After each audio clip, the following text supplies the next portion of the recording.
now let's travel over to America and speak to the host of the Politics People podcast, Paul Duddridge, about that rumour that Nigel Farage might be returning to politics as Donald Trump's envoy to the UK. Paul Duddridge, what do you know about this?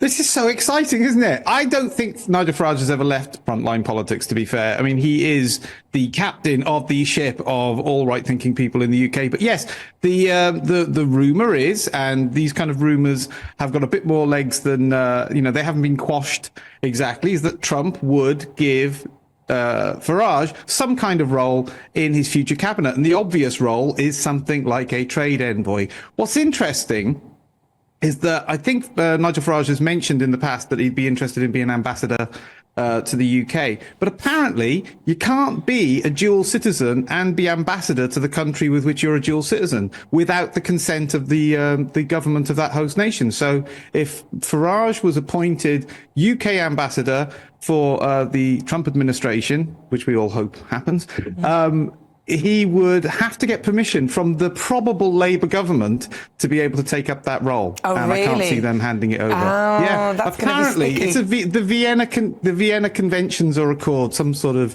diplomatic rarefied stuff. So we're looking forward to Farage being either trade envoy, economic envoy to either the UK or the EU, and both of them will be welcoming him with bated breath. Well, I don't know. I think Keir Starmer would probably have to consider it if he was in charge, because if we can get trade deals and good things, if Nigel can do that kind of mediation between the two countries, then it would be in Keir Starmer's best interest, I think, to enable it. But what about Trump? Because he's now finally taken over the Republican Party.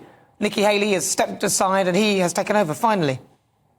Yeah, Nikki Haley, that was his rival. This is the actual machinery. It's a bit like what you're having with the Conservative Party. There's the Conservative Party, the parliamentary and the members, etc. The actual Republican Party has always resisted Donald Trump. They've always thought he's a bit sort of déclassé for them. And so his daughter-in-law is now the new basic leader of the Republican Party. And that's the important thing. So, and that's Trump is backseat driver to that. Trump basically now owns the administration of the Republican Party. That makes a huge difference. He's been riding a bicycle with the back brake applied up till now. Nobody that's supposed to be on his side has supported him. We've had something like 40 previous cabinet members saying they won't endorse him for the next election, which is a disgrace. And it shows the kind of turncoats that perhaps inhabit the political class.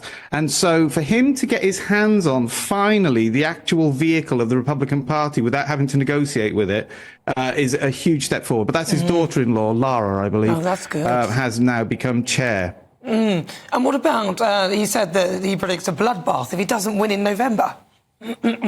Well, this is the thing. This story is important because it's being reported on all kind of news media, mainstream news media, that he's predicting a bloodbath. And this is being spun like he's threatening violence.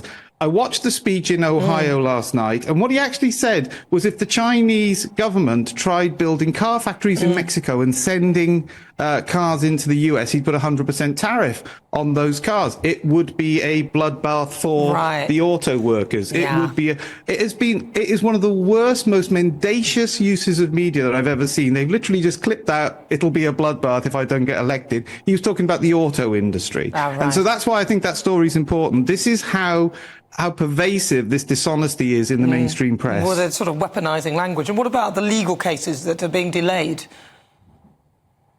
It's all going Trump's way. It's fantastic. No, we talked about it, and, the money is a huge issue. That is now coming to crunch. He's only raised like $40 million. But he has actually managed to delay with all the, he's retaliating with lawfare as well. We just saw that in Georgia with Fannie Willis.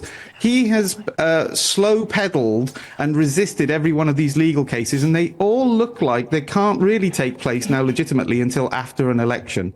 So it looks like any political capital that his opponents wished to exercise by having him convicted before November the 5th. That all looks like it's going to dissipate. It's still possible. There's some very smart people want to take him down, but we're starting to see that his resistance is beginning to pay off. Well, I mean, let's hope that it does.